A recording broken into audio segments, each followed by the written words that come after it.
Social media کا استعمال ہو رہا ہے ان موجودہ حالات میں. آپ کو یہ پتہ ہے کہ ہمارے 3 پڑوسی ہیں، تینوں پڑوسیوں سے ہمارے ملک پہ حملے ہو چکے ہیں، حملے ہو رہے ہیں.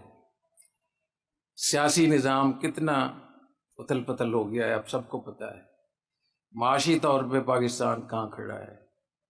ان حالات میں افواہیں پھیلانا، سنی سنائی باتوں کو آگے پہنچانا، اس سے بہت پرہیز کریں، ورنہ جو بھی خدا نخواستہ نقصان ہوگا اس کا ہم بھی حصے دار ہوں گے. اس سے بہت بچیں اور اپنے ملک کو اپنا گھر سمجھیں. اپنے گھر کی جیسے حفاظت کی جاتی ایسے حفاظت کریں.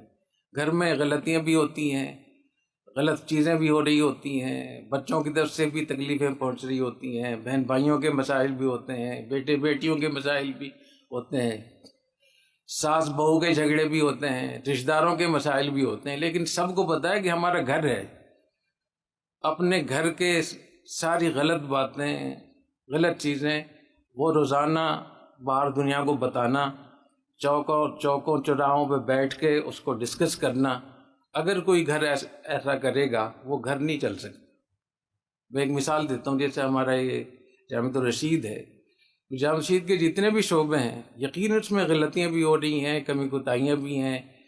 تو ان میں کچھ صحیح اور غلط چیزیں ملا ملو کہ اگر ایک ایک ڈپارٹمنٹ، اساتذہ بھی طلبہ بھی روزانہ فیس بک پہ ڈالنا شروع کر دیں.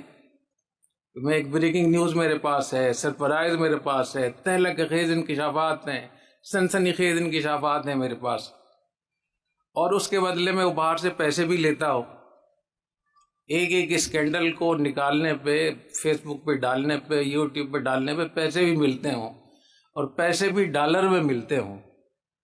وہ ادارہ، وہ جامعہ بچ سکتا ہے؟ آج یہی ہو رہا ہے. آج ہمارے ملک کے بہت بڑی تعداد میں سے لوگ ہیں یوٹیوب پہ، فیس بک پہ یہی کام کر رہے ہیں. وہ ڈھونڈتے ہیں کہ کہاں کہاں ہمارے ملک میں غلط کام ہو رہا ہے، کہاں کہاں اسکینڈل ہے، کہاں کسی نے کرپشن کی ہے، بدعنوانی کی ہے، غلط لوگ موجود ہیں. ان کو وہاں سے نکالتے ہیں اور اس کے اندر 10 چیزیں ساتھ ملا کر پھر اس کو اس طریقے سے ڈیزائن کرتے ہیں کہ فوراً لوگ اس کو سنتے ہیں. تو جتنے ویوز آتے ہیں، جتنے اس پہ کمنٹس آتے ہیں، جتنی اس کی ریٹنگ ہوتی ہے، اس کے اوپر اس کو ڈالر ملتے ہیں. یہ کتنا خطرناک ہے ہمارے ملک کی سلامتی کے لیے کہ ہم خود اس ملک کو برباد کر رہے ہیں. باہر سے ڈالر مل رہے ہیں، لہٰذا ہر آدمی، اگر ہمارے ملک میں کہہ دوں کہ 1 لاکھ لوگ ایسے ہیں تو اس میں کوئی بعید نہیں ہے. اور ایک ایک آدمی کو کتنے لوگ سنتے ہیں. اور افسوس یہ ہے کہ علماء بھی شریک ہیں، مدرسے والے بھی شریک ہیں، کاروباری لوگ بھی شریک ہیں، پروفیسر بھی شریک ہیں. کاروباری لوگ خود اپنے آپ کو برباد کر رہے ہیں. اس کا نقصان تو سب سے پہلے انہی کو ہوگا. لیکن کسی بھی کاروباری اس میں چلے جائیں، کہیں اجتماع ہو رہا ہو، وہ یہی باتیں ہوں گی وہاں.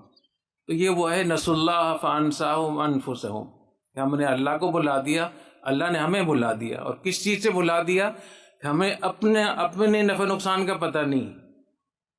ہم اپنے ہی ملک کو روزانہ کاٹ کے کھا رہے ہیں، اپنے ہی پیروں پہ کلاڑی مار رہے ہیں، اپنے ہی لوگوں کو مایوس کر رہے ہیں، خلفشار پھیلا رہے ہیں. جو قرآن مجید میں منافقین کی جو مثالیں دی گئی ہیں، اذا جاءہم امر من الامن او الخوف اذاعوا بہ، ان کے بعد جب بھی کوئی خبر آتی ہے، کوئی امن کی بات ہو، خوف کی بات ہو، فوراً اس کو پھیلاتے. لئن لم ينتهِ المنافقون والذین فی قلوبهم مرض والمرجفون فی المدینة لنغرینک بهم ثم لا یجاورونک فیہا الا قلیلا ملعونین اینما ثقفوا اخذوا وقتلوا تقتیلا.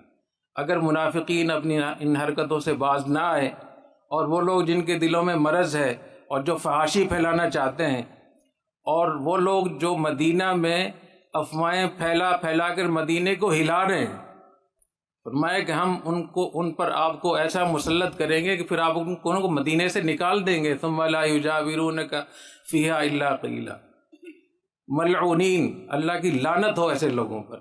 اینما ثقفوا اخذوا وقتلوا تقتیلا، یہ لوگ جہاں بھی ملیں ان کو پکڑا جائے، ان کو قتل کیا جائے، مارا جائے ان کو. تو کسی بھی ریاست کو فتنے میں مبتلا کرنا، اس کے امن امان کو خراب کرنا، اس کو دشمنوں کے لقمہ تر بنانا، یہ اتنا بڑا جرم ہے، اتنا خطرناک. تو ہم اس سے توبہ کریں اور ہم علماء کو کم از کم اس سے حصہ دار نہ بنے. سب سے زیادہ نقصان کس کو ہوگا؟ دین کو ہوگا اور کاروباری لوگوں کو ہوگا. جہاں جہاں بھی آپ دیکھیں عراق میں اور شام میں، لیبیا میں کیا حالات ہیں.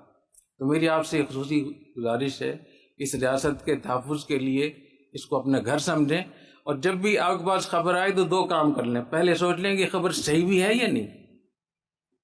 آپ یقین کریں کہ 10 پوسٹوں میں سے 9 پوسٹیں غلط ہوتی ہیں، جھوٹ ہوتی ہیں، پروپیگنڈا یا خلاف حقیقت ہوتی ہیں، یا اس کے اندر بہت بڑا فساد ہوتا ہے.